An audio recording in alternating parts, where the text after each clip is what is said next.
Shabbat Shalom. Shabbat Shalom. If I asked you to tell me about the story of Noah's Ark, you're probably going to start with the instructions to Noah about building the ark, right? And then comes the animals, and we're going to talk about the fact that it wasn't just 2 by 2, a little bit more tomorrow. And then comes the great flood, and the ark is floating, and then the dove goes out, and the ark settles, and everyone comes out, and then there is a rainbow. Good, you've all got that. We're going to talk about how you've probably got it wrong tomorrow. But for tonight, I want to talk about what comes next. Because oftentimes the whole story of Noah's Ark finishes with a rainbow in the sky, fade to black, roll credits, the movie is over. And that is not where the Torah finishes the story. Because the Torah understands it's not that simple. I want you to put yourself in Noah's position. Here you are. You have been tasked with trying to save the natural resources of the world because humanity has become so corrupt that God is going to wipe it clean, submerge it in a mikvah, a ritual bath, if you will, in order to cleanse it and begin again. So you, your family, just 3 sons and their families, climb on board, and you spend almost an entire year on this ship. A ship that took you 120 years to build. 120 years of anticipating this destruction, hoping that it wouldn't happen, and then it did. And for a year you float, and you know all around you is the water. And beneath the water, the graves of all the people that have died in this horrible deluge. And then finally, eventually, the mountains poke through, the ship comes to rest, the waters dry up, the animals disperse. How are you feeling if you're Noah? Are you jubilant? Hey, we made it! Yay!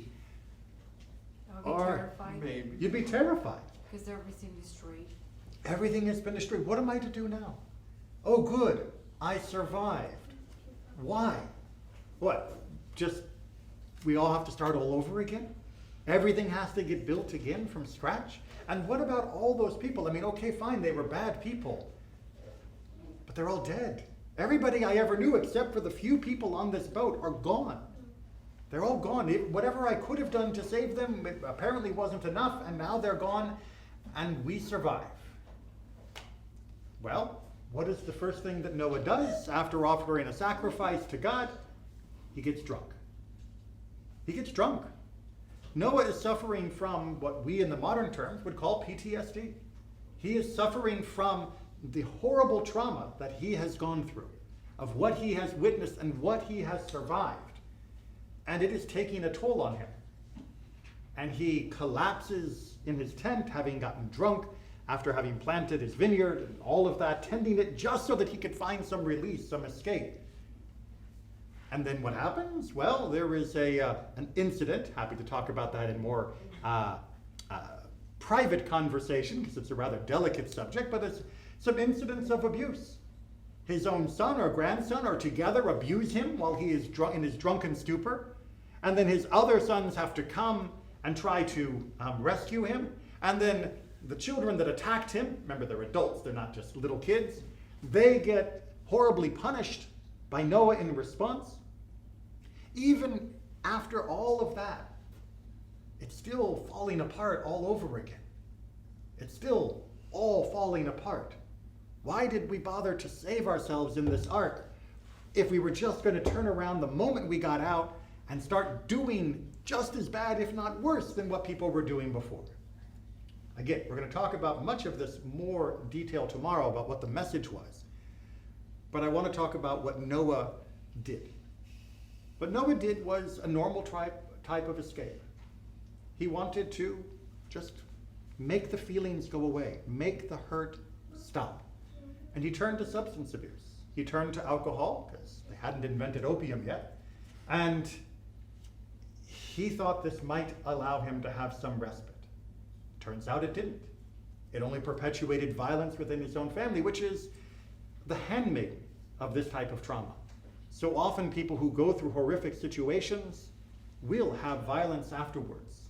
When I was a freshly minted rabbi, it was just after Hurricane Katrina hit the South, And it took a contingent from Baltimore down to Mississippi to help with the rebuilding.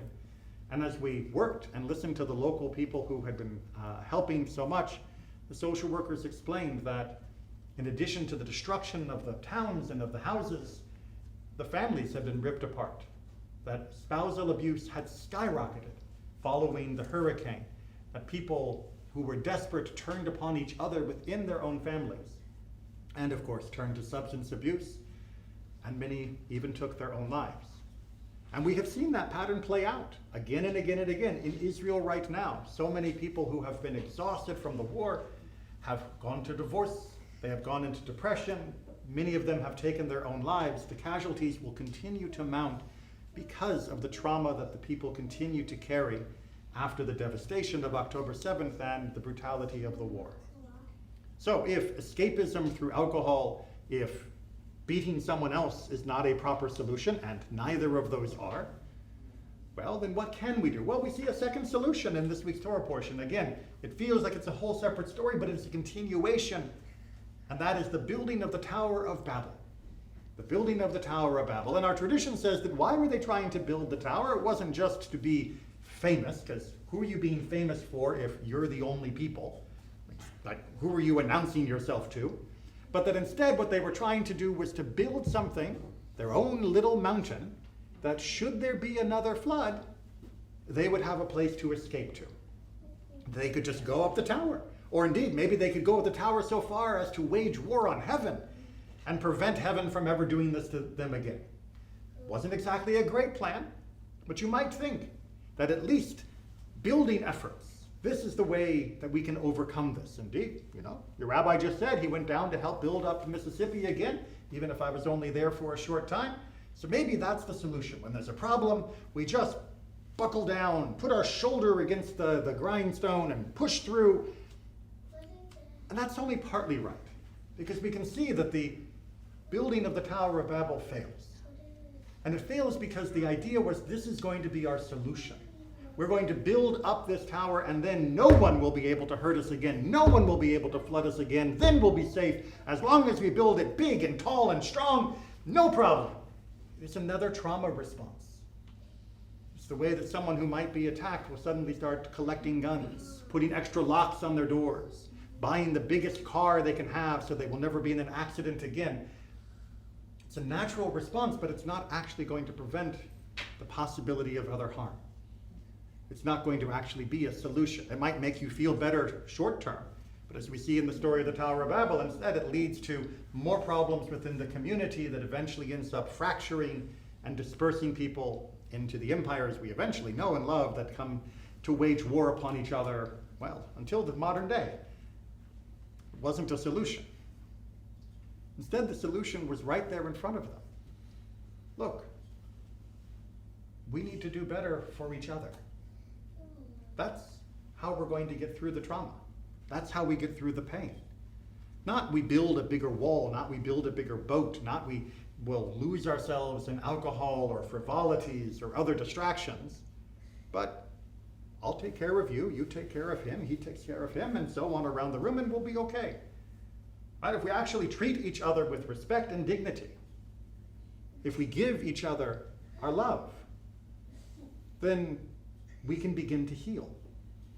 We can begin to see that indeed we are all worthwhile, just as we are, not because we contribute to the building, not because we are that fun person to be around, which makes me forget my problems for a little while, but just because you're there.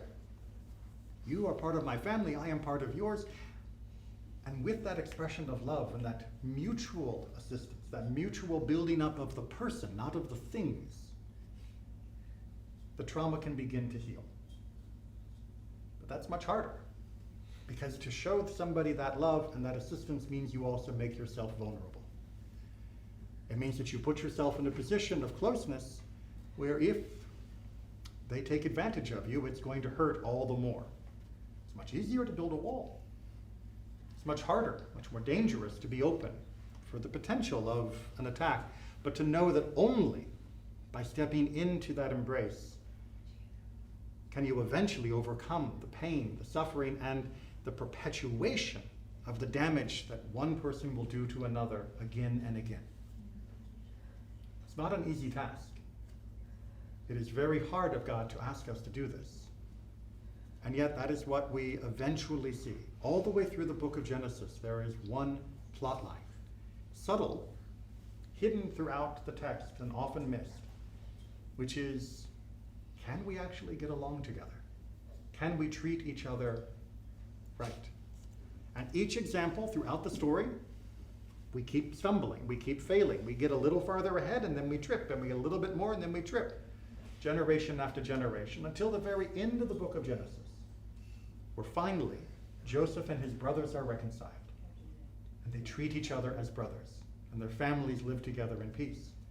The tribes are reunited, and Joseph's own son, Ephraim and Manasseh, are accepted within and accept each other despite the inequalities they see of what their blessings and material benefits might be, but they love each other simply because they love each other, not because of what they'll get or gain or status or all of the compulsive jealousy and competition that consumes so many.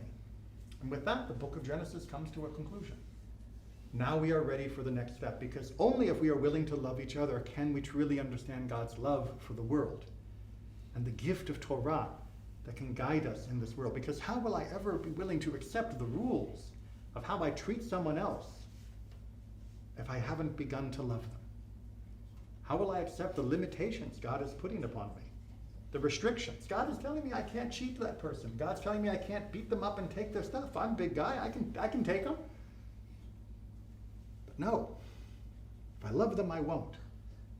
Even if I feel I need it, or I really, really want it, I won't. Because they're my brother, they're my sister. They are part of my family. Only by accepting that can we accept the limitations the Torah places upon us. And if we refuse to accept those limitations, if we refuse to accept others as being part of us, then we are right back on the threshold of the flood. And where that leads us, you'll have to come back tomorrow to find out. Shabbat Shalom.